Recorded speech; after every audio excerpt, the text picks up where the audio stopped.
bersyukur sama-sama kita panjatkan kehadirat Allah SWT. Di arahan dan petunjuk daripada pimpinan kami, Pak Kapolda mulai Pak SDM, bahwa Pokja yang sudah dibentuk ini sudah bekerja untuk berusaha ya kan sesuai dengan kebijakan pimpinan Pak Kapolda yang sudah Bapak bicarakan di ruangan beliau terkait dengan pembinaan personil Polri dan masyarakat. Ya. Ini terkait dengan itu aja tuh Pak yang kita ngomong coba.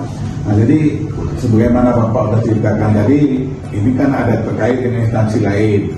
Kita juga sudah menindaklanjuti nih. Kita sudah datang audiensi kemarin ke dinas sosial. Ya. Habis itu ke terkait dengan tempat dan tenaga yang nanti, maka nanti kan duduk pakar lagi Pak. Program yang kita lakukan dengan dari Betumas juga sampai tadi pelatihan dan sebagainya di dalam hal penertiban mungkin Satpol PP, di dalam hal pembinaannya mungkin situ ada dinas sosial, ada naker dan sebagainya. Sementara dari Betumas kita masalah tentang bagaimana pemberian bantuan atau berupa fasilitas jalan dan sebagainya. Sementara anak tuh anak masalah. Jadi kan kartu beras.